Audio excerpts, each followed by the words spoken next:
Voilà, et place de nouveau au départemental, troisième tranche de cette soirée spéciale élection sur France 3 avec Jordan Guéant, avec Florent Gougou, politologue, avec nos invités et avec des résultats. Enfin, Jordan, ils se font attendre ce soir. Des résultats en Savoie pour commencer. Et tout vient à point à qui sait attendre, Marie. On a beaucoup attendu ce soir. Effectivement, résultat sur Albertville 2 avec cette confirmation. Le binôme sortant socialiste très nettement en tête à Albertville 2 avec 44,3% des voix. Binôme dans lequel on retrouve André Verretto, conseiller départemental depuis 1992, éphémère sénateur de Savoie. La droite arrive deuxième avec 19,4% des voix, très nettement distancées. Donc le RN est éliminé. C'est l'un des enseignements de cette soirée. Florent Gougou, le RN qui va décidément passer un sale premier tour a priori. Oui, donc c'est ce qu'on discutait depuis le début de la soirée avec ce recul de la participation électorale et ce refus du Front National. On va avoir des configurations de second tour qui vont être assez différentes de celles de 2015. Typiquement, dans ce canton-là, la dernière fois, on avait eu la gauche contre le FN. Cette fois-ci, ce sera la gauche contre la droite, la majorité départementale de droite en Savoie. Et on risque de voir se reproduire cette configuration-là à de nombreuses reprises dans les départements alpins ce soir. Le retour du bon vieux duel gauche-droite que l'on va retrouver aussi à Modane, toujours en Savoie, avec cette fois le binôme d'hiver droite emmené par Nathalie Furbert et Christian Grange, qui arrive très nettement en tête avec plus de 60% des voix face au binôme socialiste emmené par Jésabel Berdoula et Stéphane Boyer, nettement distancé à 26,2% des voix, Marie. Alors plus de 60% pour le binôme qui est en tête, Florent, et pour autant il n'est pas élu. Pourquoi ? Oui, alors ça va faire drôle aux électeurs qui vont devoir revenir la semaine prochaine pour de nouveau voter. La règle électorale dit que pour être élu au premier tour, il faut avoir plus de 50% des suffrages exprimés, ce que ce binôme a réalisé, mais aussi 25% des inscrits. Et là, on a un peu moins de 22% des inscrits. Il faudra revenir la prochaine fois pour faire la même chose. Il faut savoir faire des mathématiques en politique. Et Florent a l'air très fort en mathématiques. On va retrouver aussi cet autre résultat, toujours en Savoie, sur le canton du Bugey-Savoyard, avec le binôme de droite qui arrive lui aussi très nettement en tête. Marie-Claire Barbier, conseillère départementale sortante, avec François Moiroux, 55,9% des voix. Ils ne sont pas élus non plus ce soir. Ils retrouveront face à eux la semaine prochaine le binôme d'hiver gauche de Dominique Schedecker et Marilyn Tourneur-Dufus.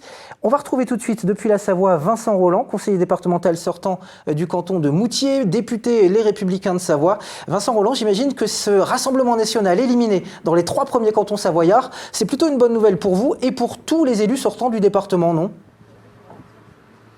La bonne nouvelle, je trouve que c'est plutôt notre majorité départementale qui sort consolidée de ce premier tour aux élections, quand bien même la participation a été bien en deçà de ce qu'on pourrait espérer pour une élection. Vincent Rolland, vous le disiez, votre majorité départementale qui pourrait être confortée ce soir. On va attendre pour ça d'avoir les autres résultats dans les autres cantons du département. Comment expliquer cette prime au sortant qui semble se dessiner ce soir tant au niveau régional qu'au niveau départemental ? Parce que nous avons des binômes qui ont travaillé le terrain, qui ont pris les dossiers à bras-le-corps et qui surtout se sont tenus loin des chicayas politiques nationales. Ce qu'attend un électeur ou une électrice, c'est que l'on s'occupe de lui, que l'on s'occupe de son territoire. Et c'est ce que nous avons fait pour les sortants, en tout cas pendant les 6 années durant. Merci beaucoup Vincent Rolland. On donnera dès que possible les résultats sur votre canton, celui de Moutier en Savoie. Et on accueille ce soir Amandine Germain. Bonsoir. Bonsoir. Candidate socialiste dans le canton de Grenoble 4 pour le printemps isérois. Alors pas encore de résultats qui se font attendre en Isère parce qu'on a voté tard. Un mot de cette union de la gauche, de ce printemps isérois. Est-ce que ça peut marcher selon vous ? Et pourquoi surtout ? Bien sûr que ça peut marcher, mais pourquoi ? Oui, je crois que ça peut marcher, mais surtout, je voudrais avoir un petit mot pour commencer, si vous me le permettez, sur l'abstention, parce que je crois que c'est le grand gagnant de ce premier tour, l'abstention, et c'est inquiétant. Le grand gagnant parce qu'on est dans une crise qui nous a pas facilité la campagne, que la propagande électorale n'a pas été diffusée de partout, qu'il y a aussi une complexité au niveau de l'organisation territoriale en France, qui fait qu'on a du mal parfois à comprendre ce à quoi sert un département, une région, et puis une forme de rupture aussi entre les citoyens et leurs représentants, qui est sans doute due à une crise démocratique assez profonde, qui s'installe dans le temps et qui doit tous nous interpeller. Néanmoins, il y a quelques motifs d'espoir. On voit qu'il y a des jeunes qui marchent pour le climat aujourd'hui. On voit qu'il y a des initiatives qui fleurissent un peu partout en France autour de l'économie sociale, circulaire, solidaire. Donc je pense qu'il y a des motifs d'espoir que nous portons dans le printemps isérois. Nous portons les questions de transition sociale, de transition écologique, transition démocratique aussi.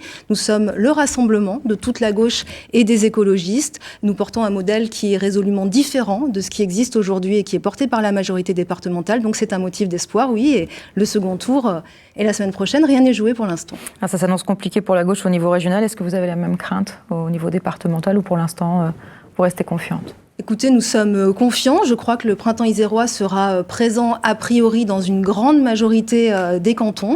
Donc tout est possible. Moi, j'en appelle à la mobilisation de tout le peuple de gauche, le peuple humaniste, progressiste, écologiste, pour avoir un sursaut démocratique face à une droite qui a visiblement laisser de côté tous les grands sujets du moment, le sujet climatique, environnemental, la question de la justice sociale et la solidarité dans cette période post-crise. Nous portons un modèle résolument différent, un autre projet. Donc je pense que tout est possible encore. Merci. L'espoir, vous en parliez, Amandine Germain, l'espoir de la gauche, lui aussi l'a incarné en Haute-Savoie l'an dernier en remportant la mairie d'Annecy. On va retrouver François Astorg, nouveau maire d'Hiver écologiste, en duplex donc de la préfecture de Haute-Savoie. François Astorg, Fabienne Grébert, votre conseillère municipale, candidate au régional, finit aux alentours de 15% ce soir.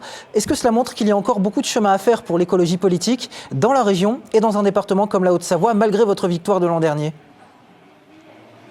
Alors, ce que ça montre surtout, et on le voit dans toute la France et la région Rhône-Alpes, Auvergne, n'y change pas grand-chose, c'est qu'il y a une prime au sortant sur les régionales et sur les départementales, ce qui n'a rien d'étonnant en soi, pour la bonne et simple raison, c'est qu'en période de crise, ça fait 1 an qu'on est sous vide avec la pandémie. En général, quand on est en période de crise, les gens soit font du repli, soit recherchent la stabilité, et en l'occurrence, ils vont rechercher la stabilité et n'ont pas nécessairement envie de tenter de nouvelles choses.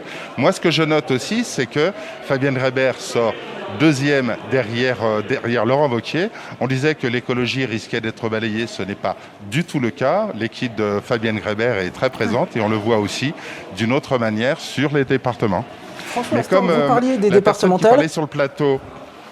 Vous parliez des départementales, oui. François Astorg. A priori, vos candidats à Réinventons la Haute-Savoie, alors on va attendre les résultats définitifs, pourraient éventuellement se maintenir sur Annecy 3. Alors Annecy 3, c'est Annecy-le-Vieux, c'est Argonay, Épagny, Metz-Tessy et Thoranglières. Est-ce que ça suffirait à votre bonheur ce soir si un binôme se qualifiait face à la droite ? Oui, ça serait un bonheur, mais si vous voulez, moi ce que je vois, il y a une personne sur le plateau, donc je ne connaissais pas le nom, qui disait c'est une forme d'espoir qui est en train de renaître. Moi, c'est ce que je vois avec les jeunes équipes qui se sont présentées avec Réinventons la Haute-Savoie.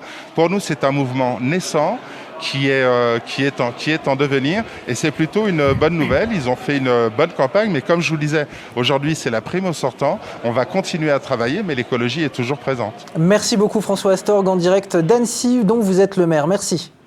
On a un premier résultat, Jordan, en Isère, ça y est, dans le canton de Morestel, donc, qui centralise comme ville principale les Avenières, Corbelin, Montalieu, Versieux, Verin, Tuilin. Pour vous dire que le binôme qui arrive en tête, c'est celui d'Olivier Bonnard et Anne Pourtier, suivi d'un second binôme, donc en ballottage avec Alexandre Bolo et Frédéric Luzet. 42,62% pour le premier binôme, 31,26% pour le second, suivi par Thomas Gagne, Frédéric Salomon du Rassemblement National. Ils sont battus. Patrick Lys et Paulette Roure d'Hiver sont eux aussi battus. Florent. Il est encore typique de ce qu'on dit depuis le début de la soirée, très fort recul de la participation.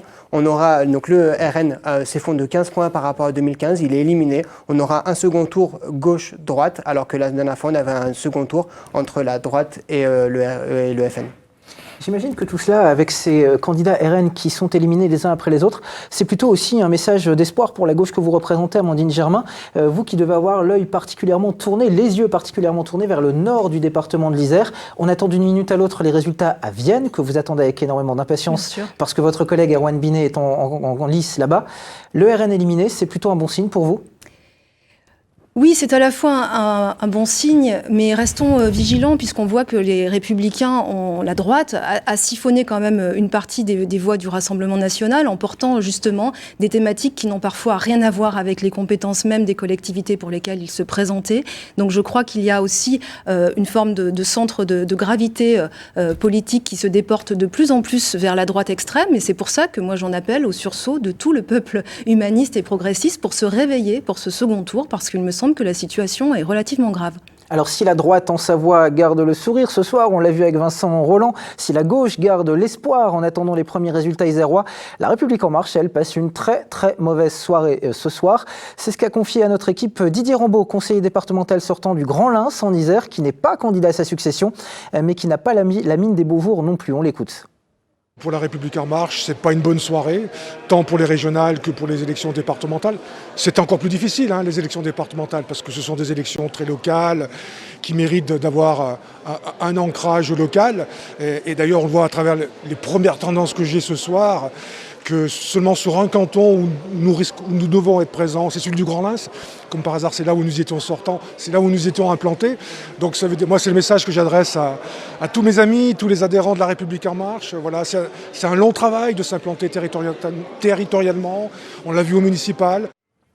Voilà pour cette interview de Didier Rambaud. On va revenir sur cette participation faible avec vous, Florent Gougou. 2 électeurs sur 3 qui sont restés chez eux. Et vous avez des indications, on en sait plus sur le profil de ces abstentionnistes. Oui, grâce à un sondage qui a été mené par Ipsos pour France Télévisions. D'abord, je vais faire référence à ce que j'avais pu dire l'an passé lors des municipales sur ce même plateau, en disant qu'il y avait eu une chute importante de la participation électorale, mais qu'elle avait resserré le différentiel sociologique de participation entre les âges. D'habitude, on observait à peu près 40 points de participation, de surplus de participation chez les personnes les plus âgées par rapport aux plus jeunes. L'an passé, avec le Covid, donc en pleine période de Covid, le 15 mars, on avait observé un resserrement. Il y en avait à peu près 15 points d'écart entre les plus âgés et les plus vieux. Cette année-là, selon les premières données qu'on a, on a de nouveau 45 points d'écart entre les groupes d'âge les plus extrêmes. Et donc on a, de manière assez caricaturale, on a plus de 60% de participation chez les gens de plus de 70 ans et 13% de participation annoncée chez les personnes qui ont 18 à 24 ans. Au fond, ce qu'on a vu ce soir, c'est qu'on a d'abord des personnes qui sont les plus âgées qui ont voté. Ces personnes sont aussi les plus légitimistes. Et ça explique largement pourquoi est-ce que ce sont les sortants qui ont été largement reconduits. On le voit au régional, on va le voir au départemental. Donc ça veut dire que les départementales n'intéressent pas les jeunes ? Ni les régionales, en fait. Simplement qu'à ce moment-là, ce qu'on peut faire comme constat aujourd'hui, c'est que la démocratie représentative n'est pas quelque chose qui est approprié par les personnes qui sont les plus jeunes et qui, de ce point de vue-là, contraste, comme le disait Amandine Germain, avec le dynamisme qu'on peut observer dans des mouvements sociaux, par exemple. Est-ce que c'est pas inquiétant justement pour les partis de gauche et notamment les écologistes ? On sait que les jeunes votent beaucoup pour les écologistes, cette très faible participation des plus jeunes. Je l'ai dit au début de la soirée, on va voir ce qui s'est passé notamment dans le centre de Grenoble, là où ils ont leurs deux cantons qui étaient détenus depuis 2015, et on va voir jusqu'à quel point ça a pu les pénaliser. C'est tellement à gauche que je ne crois pas que le printemps isérois soit menacé à ces endroits-là. Mais en tout cas, c'est certain que c'est défavorable au niveau régional notamment. Ça a été quelque chose qui a joué en défaveur des écologistes. Ça ne vous inquiète pas, ça au fond, Amandine Germain, cette démobilisation de l'électorat jeune, comment faire pour parler de nouveau aux jeunes, les inciter à aller voter dimanche prochain ? J'ai envie de leur dire qu'on n'a rien trouvé de mieux aujourd'hui pour faire vivre notre démocratie que de voter. Donc je les appelle vraiment massivement à se rendre aux urnes dimanche prochain. S'ils veulent que demain nous ayons un projet en Isère qui porte la justice sociale et climatique au cœur de son action, mobilisez-vous dimanche prochain. C'est un scrutin important, 1,6 milliard de budget annuel, c'est le département de l'Isère. Ça concerne tous les âges de la vie. C'est des investissements extrêmement importants. Il faut se mobiliser. On va tout de suite aller à Vienne où notre journaliste Xavier Schmitt a les résultats du canton Vienne 1, celui donc d'Erwan Binet. Xavier, on vous écoute. La droite est en tête ce soir.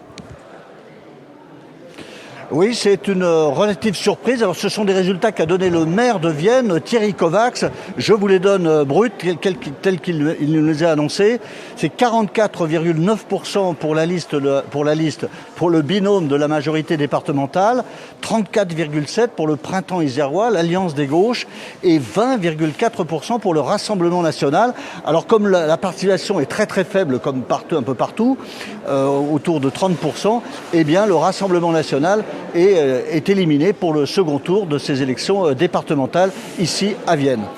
Merci beaucoup Xavier Schmitt. En quelques mots, Amandine Germain, ça s'annonce compliqué. Oui, visiblement, ça s'annonce compliqué, mais là encore, c'est le fait de l'abstention. Je crois qu'il y a une énorme réserve de voix pour la gauche et pour le printemps isérois qui se trouve dans les abstentionnistes. On vient d'en parler. Donc, moi, j'appelle vraiment à ce sursaut démocratique. J'en appelle à tous les humanistes, progressistes, écologistes. Mobilisez-vous. Le second tour, c'est dimanche prochain. Rien n'est joué d'avance. Merci beaucoup, Amandine Germain. Restez avec nous. La soirée se poursuit. Nous faisons la place au régional une quinzaine de minutes avant de vous retrouver pour de nouveaux résultats, des réactions, des analyses. Ce sera à 22h30. À tout de suite.